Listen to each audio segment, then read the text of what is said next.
It's the real news. I'm Ben Norton. Thousands of people have been killed in a bloody war on drugs in the Philippines in the past 2 years. This extremely violent crackdown has been led by Philippine President Rodrigo Duterte. Duterte has compared himself to the genocidal Nazi dictator Adolf Hitler and vowed to kill millions of drug dealers. Hitler massacred 3 million Jews.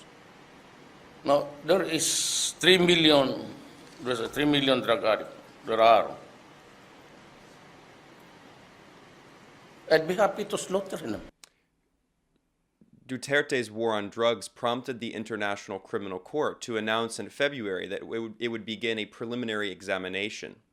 Duterte responded by withdrawing the Philippines from the court's Rome Statute. Now he has threatened to arrest the International Criminal Court's prosecutor if she enters the Philippines to begin investigating. This comes a month after the Duterte administration compiled a list dubbing hundreds of socialist activists as so-called terrorists.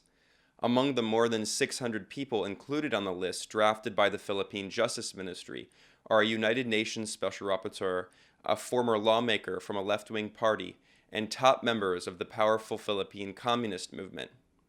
In December, Duterte declared the Communist Party of the Philippines and its armed wing, the New People's Army, to be so-called terrorist organizations, and he has launched many attacks on these communist fighters. Duterte is now trying to get a Manila court to officially recognize communists as terrorists, so he can use this terrorist smear to crush left-wing political opposition and dismantle organizations that may be linked to the communist movement. Joining us to discuss Duterte's violent crackdown is Walden Bello. Walden is a former member of the Philippine House of Representatives. He is the author of several books on U.S. relations with Asia and is now a visiting professor at the State University of New York, Binghamton. Thanks for joining us, Walden. So I would like to speak in general about the repression of human rights activists, social justice activists, and the left more broadly in the Philippines. But before we get to that, can we speak specifically about Duterte's threats to arrest the prosecutor of the International Criminal Court? What are your thoughts? My sense is, this is definitely a threat from Duterte. And will he carry it out if the person, in fact, appears in the Philippines to start investigating? I seriously doubt that. Duterte has been known to, make all sorts of boasts and then to retract and go back on his word. Promises to support somebody, then withdraws, and has cabinet members that he appoints, but he doesn't back them up. So it's hard to say what the guy will do. But if I were the ICC, I'd go in and then let him take the international consequences for not allowing you in. So it's a case of you have to fight fire with fire, and if you back down from Duterte, then he'll be more motivated to continue in his very arrogant ways. And this, of course, is not the only example of him threatening international agencies, human rights workers, etc. I mentioned that the recent so-called terrorist list that was drafted by the Justice Ministry includes a United Nations Special Rapporteur. Can you speak about this list and how the Duterte administration is targeting, peaceful human rights workers and, of course, the left more broadly, left-wing lawmakers and people from the socialist and communist movements? For me, I would first of all say that the main targets that he has gone after are drug users and drug dealers. And this has, of course, been, terrible thing that has happened. And it's basically scapegoating a certain part of society and using them, as a mechanism to get himself to be popular. The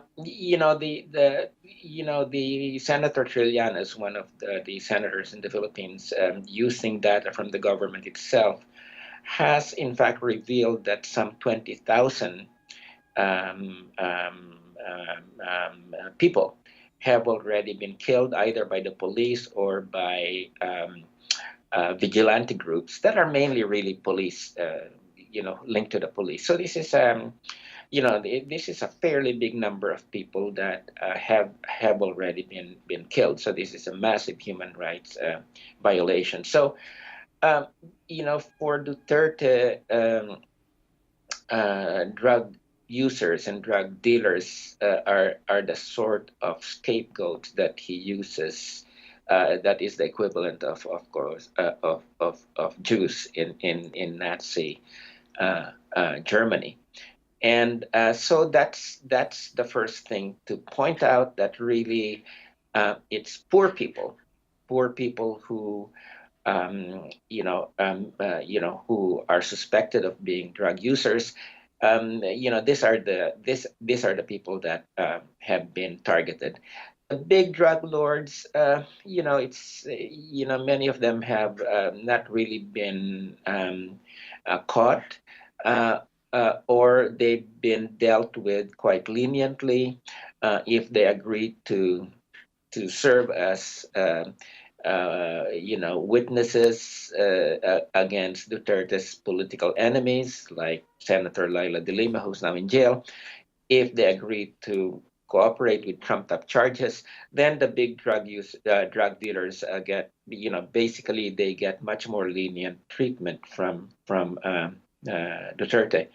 So I think that's important to put that. As for um, human rights activists, the main thing that Duterte has deployed against them has been, so far rhetoric. I mean, he has cursed them. He has said that they, are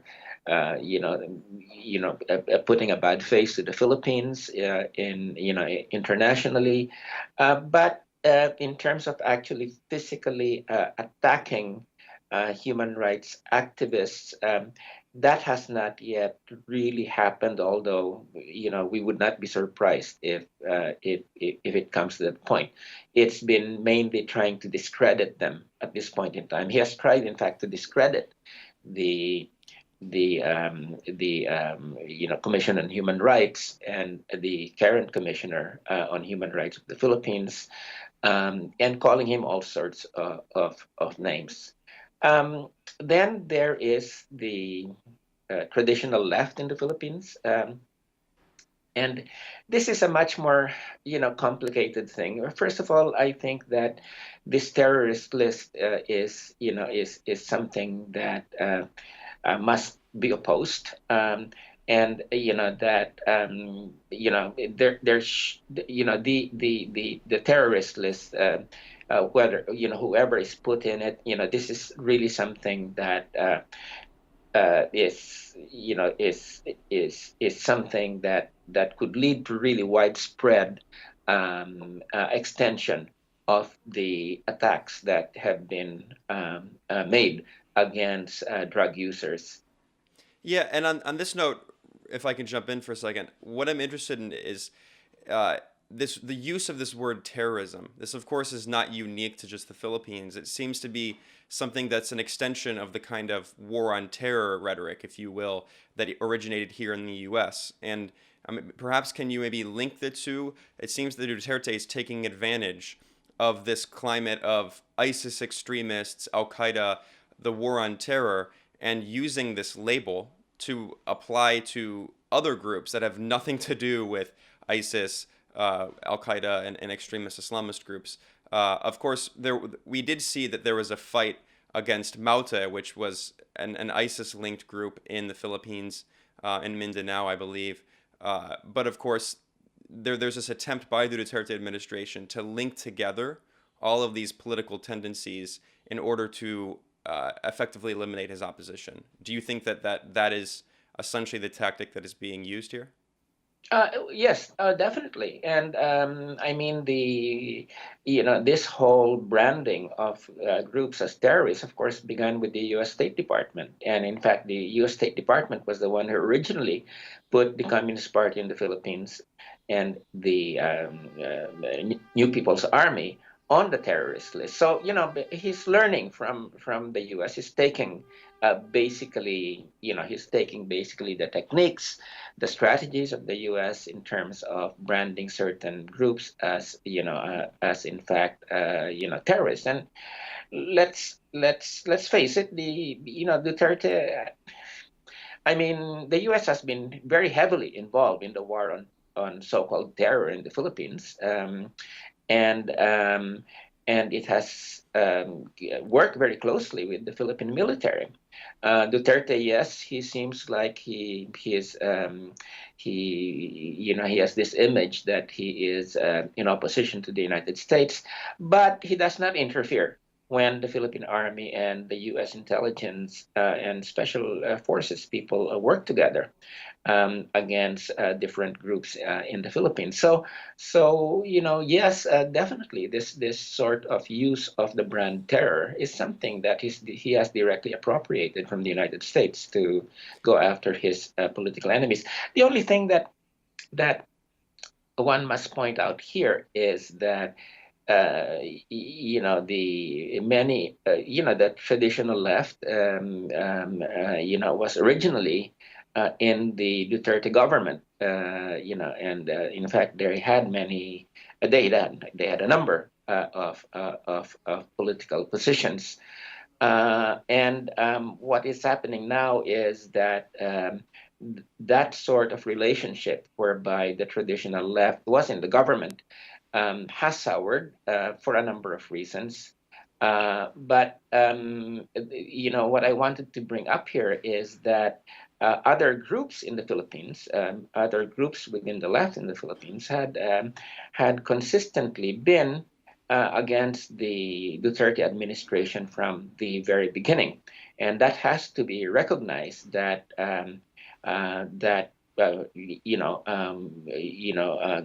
broad members of the broader left had consistently from the very beginning said this guy is a dangerous person. He is going to be violating human rights. He is a threat to democracy.